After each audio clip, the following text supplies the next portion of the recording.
Hi అండి, hello అండి. బాగున్నారు అనుకుంటున్నా. ఈరోజు వంట వచ్చేసి మునక్కాయ టమాటా పచ్చి బఠానీ కలిపి వండానండి. ముందుగా కడాయి పెట్టుకొని ఆయిల్ పోసుకొని పోపు పెట్టుకోవాలండి. పోపులో పచ్చిమిరపకాయలు, ఉల్లిపాయలు వేయించుకోవాలి బాగా. అవి బాగా వేగిన తర్వాత అల్లం వెల్లుల్లి పేస్ట్ వేసుకోవాలి. అల్లం వెల్లుల్లి పేస్ట్ కూడా బాగా వేగిన తర్వాత టమాటా వేసుకోవాలి. బఠానీ వేసాను.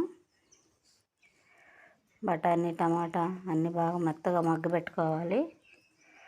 కర్రీలో కొంచెం బాయిల్డ్ ఎగ్ కూడా వేసాను, టేస్ట్ బాగుంటుంది. మా చెట్లు అనండి టమాటాలు మెత్తగా మగ్గిపోతాయి. కొంచెం సేపు చాలు, కొంచెం సాల్ట్ పసుపు వేస్తే. ఇంకా నేను గ్రేవీ మసాలా కూడా వేయలేదు. టమాటాలే బాగా గ్రేవీ లాగా అయిపోయింది, గుజ్జుగా కర్రీ. ఎందుకులేనన్ని మసాలాలు ఎక్కువైతాయని కొంచెం అల్లం వెల్లుల్లి పేస్ట్ వేసాను. మా కార్తికేయ కారప్పొడి అండి. చూడండి కలర్ ఎంత బాగుందో. టేస్ట్ క్వాలిటీ చాలా బాగుంటుందండి. పచ్చళ్ళకి కావాలంటే ఆర్డర్ పెట్టుకోవచ్చు. 4 రకాలు ఉన్నాయి కారప్పొడిలో. మన వాట్సాప్ నెంబర్కి ఆర్డర్ పెట్టుకుంటే చెప్తాను నేను. చాకుతో కోస్తే ఎర్ర పడిపోయిద్దండి ఎగ్గు, అందుకని అలా రంధ్రాలు పెట్టాను స్పూన్తో. మసాలా చాలా బాగా లోపల పట్టిద్ది, బాగుంటుంది కర్రీ.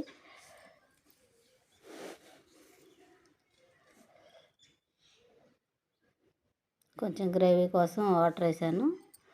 కొంచెం వాటర్ వేసుకుంటేనే బాగుంటుందిలే. చూసారా కూర ఎంత కలర్ఫుల్గా ఉందో, బాగుంటుంది టేస్ట్ కూడా. ట్రై చేసి చూడండి. ఇది మన ఓన్ గరం మసాలా, నేను ఇంట్లో తయారు చేసుకుంటాను. ముందు ఇది కూడా పెట్టాలని ఉంది మనకి, మన కార్తికేయ పొడుల్లో గరం మసాలా కూడా. బాయిల్డ్ ఎగ్ అండి. ఎగ్ కూడా దానిలో వేసాను. మసాలా కారం ఉప్పు అంతా బాగా పట్టిద్ది, బాగుంటుంది టేస్ట్ కూడా. ఈ కాంబినేషన్ ఎంతమందికి ఇష్టమో కామెంట్ పెట్టండి, కామెంట్ మర్చిపోవద్దు. బ్రేక్ఫాస్ట్ వచ్చి టిఫిన్ దోశ పోసానండి. మన కార్తికేయ మసాలా పొడి కారం అది. ఎగ్ దోశ మా అమ్మాయి అడిగింది, ఎగ్ దోశ వేసాను. టిఫిన్లో, ఇడ్లీలో, దేనిలోకైనా బాగుంటుంది. దోశలోకి కారపొడి.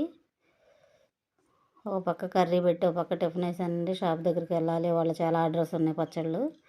నచ్చిన వాళ్ళు లైక్ చేయండి, షేర్ చేయండి, మా ఛానల్ సబ్స్క్రైబ్ చేసుకోండి.